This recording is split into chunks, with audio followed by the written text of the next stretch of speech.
Dans quelques jours, ce sera la célébration de la nativité de Jésus-Christ. Même si le Père Noël lui a ravi la vedette, alors ce sera l'occasion pour plusieurs personnes de perdre leur virginité, pour d'autres de découvrir le sexe pour leur première fois, pour certains de connaître l'alcool, de boire la bière, pour d'autres de s'essayer à la drogue, à la cigarette et à bien d'autres choses. Le 25 décembre est devenu pour plusieurs un jour de perversion, un jour de débauche. Mais aujourd'hui, avant que tu te livres à ces pratiques traditionnelles, je vais partager avec toi quelque chose sur Jésus-Christ. La parole de Dieu nous enseigne dans le livre de Matthieu 1, verset 21. Elle enfantera un fils et tu lui donneras le nom de Jésus. C'est lui qui sauvera son peuple de ses péchés. Et dans Luc 2, verset 11, c'est aujourd'hui, dans la ville de David, il vous est né un sauveur qui est le Christ, le Seigneur. Alors, de ces deux textes, nous voyons l'expression Jésus et l'expression Christ. Nous avons l'habitude d'utiliser l'expression Jésus-Christ dans notre quotidien. La parole nous dit que Jésus est le sauveur et que Jésus est venu sur cette terre pour sauver le peuple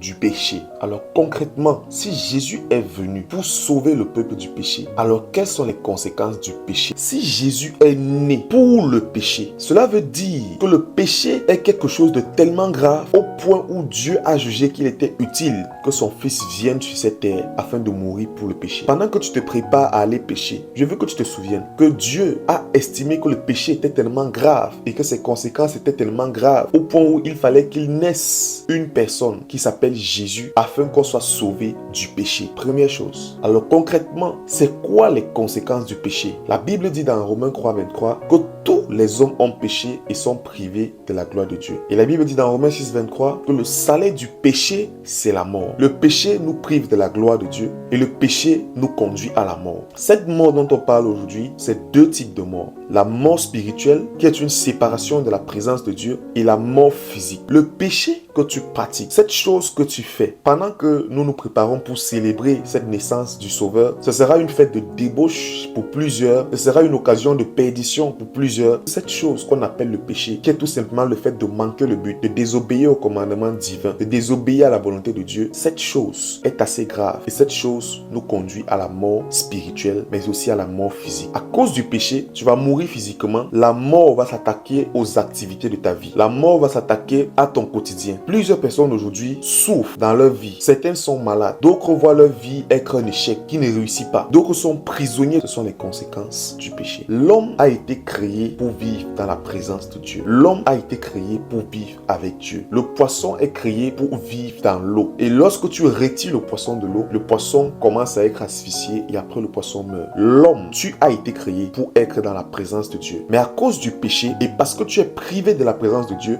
tu es certes vivant, tu te déplaces certes, tu respires, tu manges, tu te déplaces, mais en fait, tu es un mort spirituel. Jésus est venu pour nous sauver du péché. Et si aujourd'hui, pendant que tu m'écoutes, tu n'as pas accepté Jésus-Christ dans ta vie comme ton sauveur et ton Seigneur personnel, si tu meurs aujourd'hui, ou alors si Jésus revenait maintenant et que tu n'as pas décidé d'abandonner, de renoncer au péché, tu iras en enfer. L'enfer est réel. Jésus a donné sa vie pour le péché. Si la Bible dit que c'est Jésus qui nous sauvera du péché, Jésus est mort pour toi. Si tu n'acceptes pas Jésus-Christ aujourd'hui et que tu continues à vivre dans cette vie et que tu continues à te dépraver et que tu continues à vivre dans le mensonge, dans le vol, dans la cupidité, dans l'immoralité, si tu meurs dans cette situation, tu iras en enfer. Parce que Jésus, il est venu et il est mort à la croix pour ça. Jésus veut tout simplement dire le sauveur. Jésus, c'est tout simplement cette personne qui est venue te sauver. Jésus t'aime, c'est pour ça qu'il est mort pour te sauver. Et dans Luc 2, verset 11, la parole parle du Christ. Christ veut dire une seule chose. Christ veut dire